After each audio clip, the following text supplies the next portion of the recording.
Halo semuanya, bertemu kembali di Lawsplain, Breaking Down Law One Plan at a Time. Hari ini kita masuk ke dunia hukum persaingan usaha dan kita bahas dua istilah yang kedengarannya unfamiliar, tapi sebenarnya gampang begitu kamu tahu triknya. Per se ilegal dan rule of reason. Apakah kamu pernah ditilang karena menerobos lampu merah?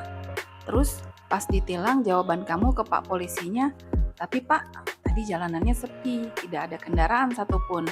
Apakah Pak polisinya peduli? Tentu tidak. Kamu menerobos lampu merah, ya kamu melanggar. Tidak perlu penyelidikan yang harus membuktikan kira-kira perbuatan menerobos tadi berbahaya atau tidak. Begitu kamu menerobos, pelanggarannya lengkap. Nah, di hukum persaingan usaha, ada jenis pelanggaran yang logikanya persis seperti ini. Intinya kalau dilakukan, yaitu perbuatan salah. Itu yang namanya per se ilegal. Tapi ada juga jenis pelanggaran yang beda total, yang harus diselidiki dulu apakah benar perbuatan tersebut merusak persaingan usaha.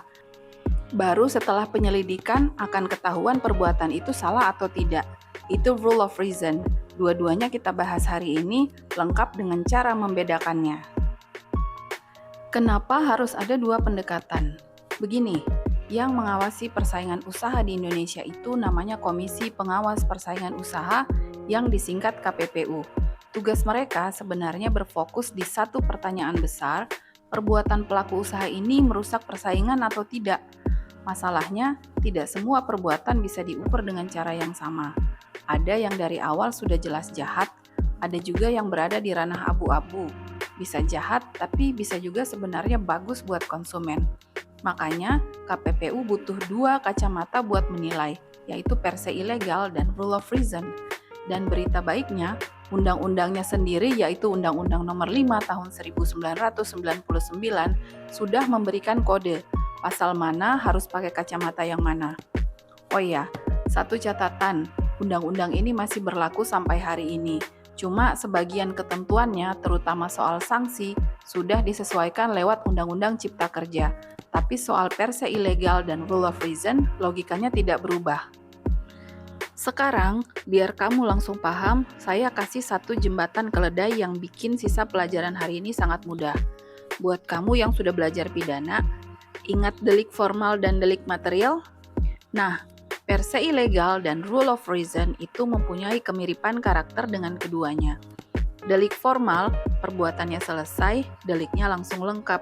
Tidak perlu menunggu akibat, itu per se ilegal. Delik material baru lengkap kalau akibatnya muncul. Contoh klasik, pembunuhan. Kamu baru bisa disebut membunuh kalau ada korban yang meninggal. Akibatnya jadi syarat. Nah, itu rule of reason. Pegang erat-erat analogi ini, begitu paham, semua pasal yang nanti kita bahas tinggal kamu masukkan ke salah satu kotak ini. Oke, kita fokus ke yang pertama, per se ilegal. Prinsipnya satu kalimat, pokoknya dilarang. Begitu perbuatannya terbukti dilakukan, langsung dianggap melanggar. KPPU tidak perlu repot-repot mencari tahu apakah ini perbuatan yang benar membuat harga di pasar naik, konsumen rugi atau tidak, itu tidak penting. Yang penting cuma satu, perbuatannya terjadi atau tidak, itu saja yang perlu dibuktikan. Kenapa tegas sekali? Karena jenis perbuatan ini dari sejak zaman dahulu kala sudah dianggap merusak. Tidak ada sisi baiknya, tidak ada pembelaan seperti, tapi kan ini bagus buat konsumen. Jadi daripada buang waktu menyelidiki dampak, ya langsung saja terbukti kena. Cepat, sederhana, dan memberi kepastian hukum. Terus, bagaimana cara kita tahu kalau satu pasal itu per se ilegal?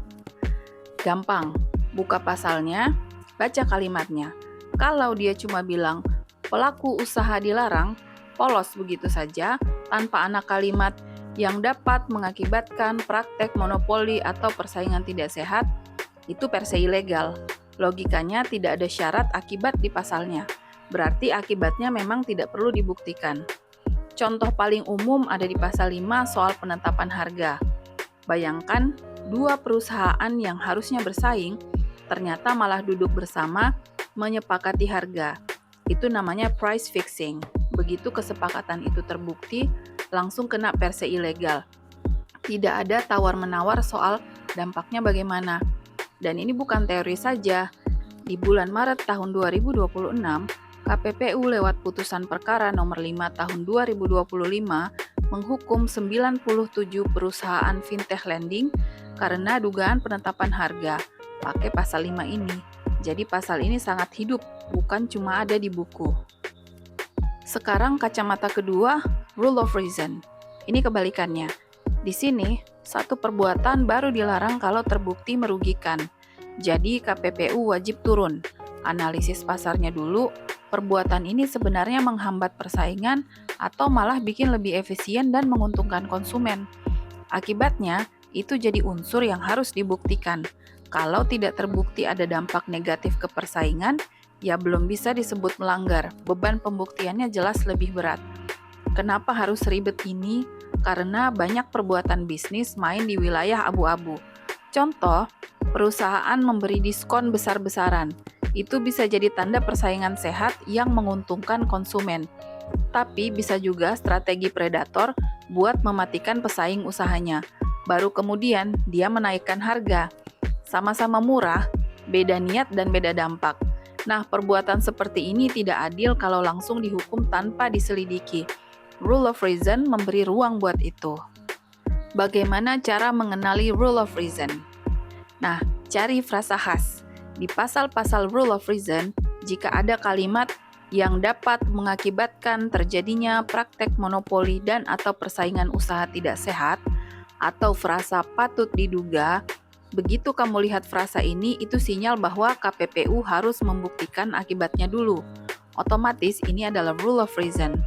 Contohnya banyak, di pasal 11 soal kartel, sepakat mengatur produksi atau pemasaran buat mengutak-atik harga. Pasal 19 soal penguasaan pasar, misalnya menolak atau menghalangi pesaing tertentu masuk. Pasal 9 soal pembagian wilayah. Ketiganya pakai frasa khas tadi, jadi tidak peduli kelihatannya jahat, KPPU tetap harus membuktikan dulu dampaknya ke pasar sebelum mukul palu. Biar makin paham, kita sandingkan sebelahan. Per se ilegal, logikanya dilarang otomatis. Bukti dampak tidak perlu, frasanya cuma dilarang. Analoginya, delik formal. Contoh pasalnya di pasal 5, 6, dan 15 ayat 2. Rule of reason, logikanya dilarang kalau terbukti merugikan. Bukti dampak wajib ada. Frasanya, yang dapat mengakibatkan atau patut diduga. Analoginya delik material. Contoh pasalnya di pasal 9, 11, dan 19.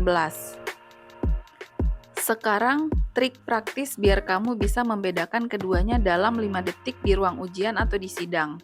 1. Buka pasalnya di Undang-Undang Nomor 5 Tahun 1999. 2. Scan kalimatnya. Ada tidak frasa yang dapat mengakibatkan atau patut diduga? 3. Kalau ada frasa itu rule of reason. Kamu harus menganalisis dampaknya dulu. 4. Kalau tidak ada dan cuma frasa dilarang, maka itu per se ilegal. Begitu perbuatannya terbukti, langsung kena.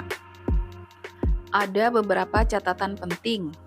Pertama, ada pasal yang bisa masuk kategori keduanya, tergantung konteks. Contoh persekongkolan tender di pasal 22. Bisa diperlakukan per se ilegal, bisa juga rule of reason, tergantung bentuk perbuatannya dan bagaimana KPPU membuktikannya. Kedua, ada pasal yang sampai sekarang masih jadi bahan debat. Misalnya penyalahgunaan posisi dominan di pasal 25, ada yang baca per se ilegal, ada yang bilang rule of reason. Doktrinnya belum bulat. Ketiga, bahkan pasal per se ilegal yang paling klasik pun lagi digugat. Ingat kasus fintech lending tadi? Di tahun 2026 ini muncul polemik. Sebagian ahli minta supaya walaupun pasal 5 itu per se ilegal, dampaknya tetap dipertimbangkan, biar lebih adil. Jadi hukum itu hidup dan terus bergerak. Pesan moralnya adalah, pahami logikanya dan jangan cuma menghafal daftar pasal. Daftarnya bisa berubah, tapi logikanya tetap. Sekarang kita rangkum 3 hal yang wajib diingat. 1. Per se ilegal dilarang otomatis.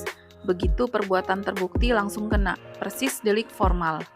2. Rule of reason dilarang kalau dampaknya terbukti merugikan persaingan, persis delik material. ketiga, kuncinya selalu di teks pasal. Jika ada frasa yang dapat mengakibatkan atau patut diduga, itu rule of reason. Sedangkan per se ilegal tidak ada frasa itu. Dan kita sudah sampai di penghujung video. Sekarang kamu sudah bisa baca pasal persaingan usaha dengan mudah. Per se ilegal atau rule of reason, tinggal cari frasa khasnya saja. Kalau episode ini membantu, jangan lupa like, subscribe, dan share ke teman sekelas yang masih bingung. Sampai ketemu lagi di episode Law Explained berikutnya.